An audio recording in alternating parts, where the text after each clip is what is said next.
Hey, this is Sky. Welcome to my YouTube channel. Tuesday morning, bright and early, daily discipline, mind, body, and soul. This is how we get through. Anybody want coaching or mentoring, go to my website, skyazrael.com.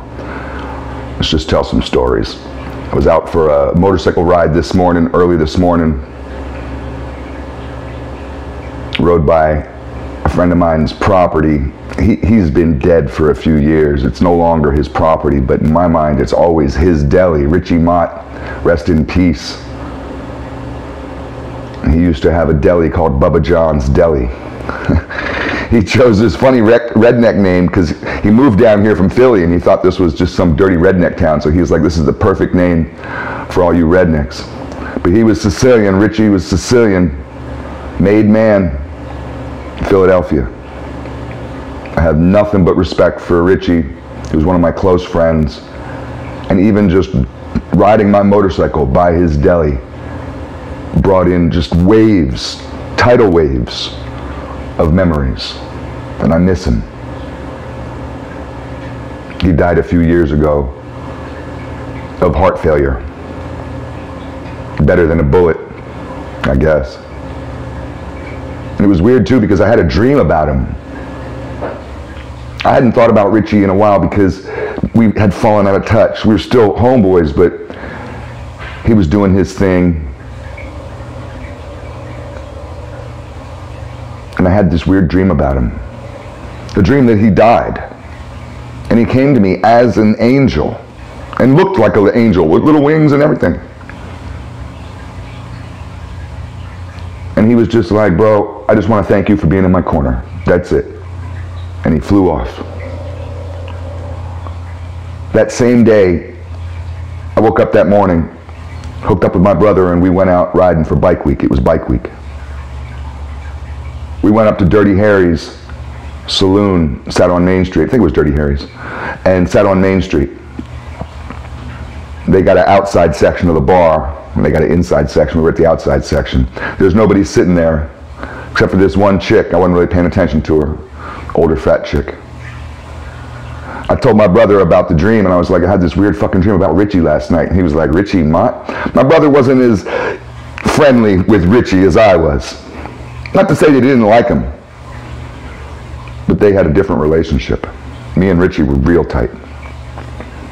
So I was telling him the dream, and he just has his typical response that when I tell him stuff, he just rolls his eyes. Oh, okay.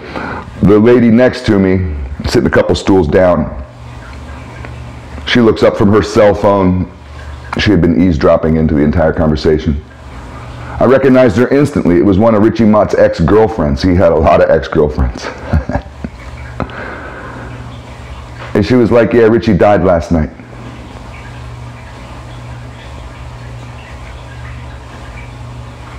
And she said that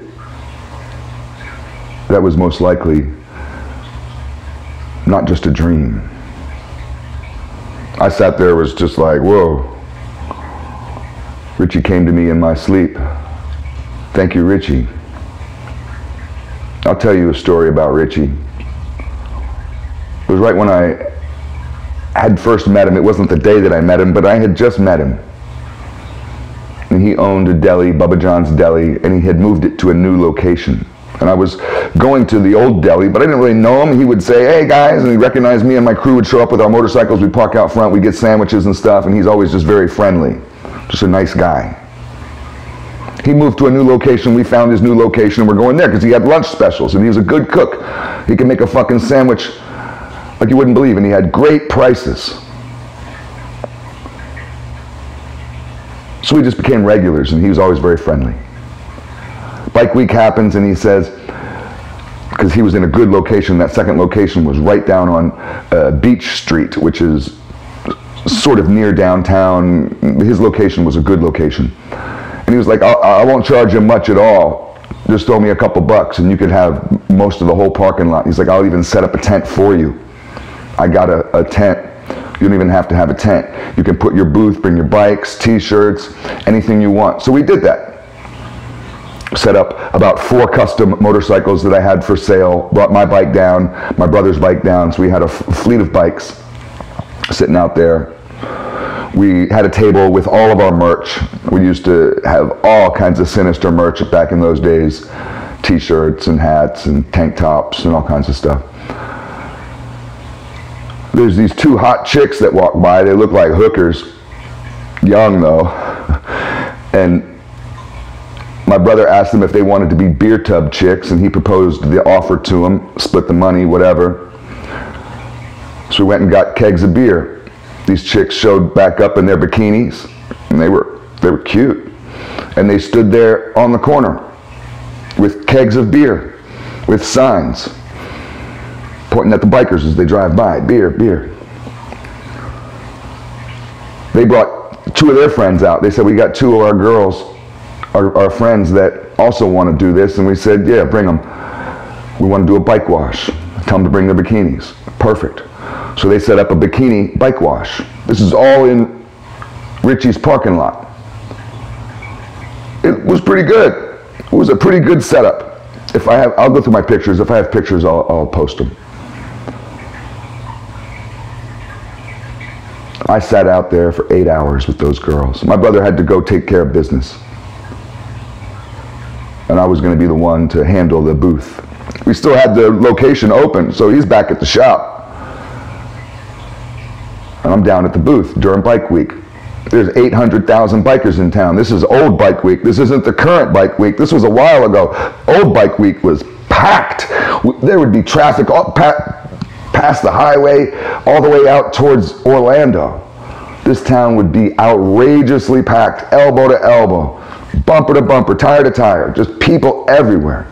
There's bikers everywhere, streaming by. Not one, not one, not one, not one stopped. Not one stopped. Nobody stopped. I sat there by myself with those chicks in that parking lot, and Ritchie looking out the window of his deli.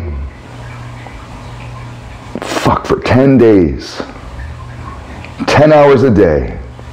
With nobody coming by. Nobody stopped. It was like we were cursed. It was like we were invisible. I told the chicks, look, put the sign, let's make the sign free beer. Free beer. Hot chicks, free beer. Free bike wash.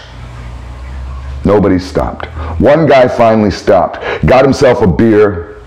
Complained about it. Wasn't his brand. He liked different beer. Big fat fuck. And then he wanted to get his bike washed. And when you take your bike to a bike wash with these bikini bitches, you don't really expect it to be perfectly washed. You're just getting a chance to stare at some chick in a thong, and you give her $5 for the experience, and then you ride on. That's what it is. This guy, oh my God, he went and threw a fit on these chicks, made one girl cry. My brother got so mad. Oh my God, he was so mad. And he keeps calm. He got so mad. I think it was just because he was protecting these chicks. So he went over. My brother is so funny. He's big. He's a giant guy. He's much bigger than me. And he went over, pushed the girls out of the way, and says, I'll wash the rest of the bike. The guy is sitting there, this biker, this badass biker. Oh, he thinks he's the king of the outlaws. And he's just like, what? Well, I want them to do it. My brother's like, shut the fuck up. I'll break both your arms and legs. I'm going to fucking wash your bike. My brother took his shirt and put it up like Daisy Duke and sat there and like showed off for this guy in kind of a funny way. It was so funny because my brother's a big goon and he's tough as shit. So for him to act that way, oh, it had us all just dying in tears. Ritchie could not stop laughing. He couldn't even look out the window. He was like falling on the floor laughing at my brother doing this. And finally the guy, his bike was washed and he rode off and we were just like, fuck you, dude. I mean, you're lucky you didn't get your fucking neck broke, you punk. That was our only customer, the only person in 10 days that pulled into that parking lot. It was such a fucking colossal failure. I had never failed so bad during an event in my life. And after it was over, I was mad at Ritchie. I was. And Ritchie was so cool about it. He's a businessman. And he was much older than me. He's my mother's age, my parents' age. And a very sophisticated businessman, very wise guy. And he looked at me and he smiled. He gave me a free sandwich and a soda. I sat there and ate, and he sat across the table, and he was just like, you know what, kid? He's like, you got to play to win. And that's all business is about. He's like, if you get upset on the game's going to beat you. Rest in peace, Ritchie.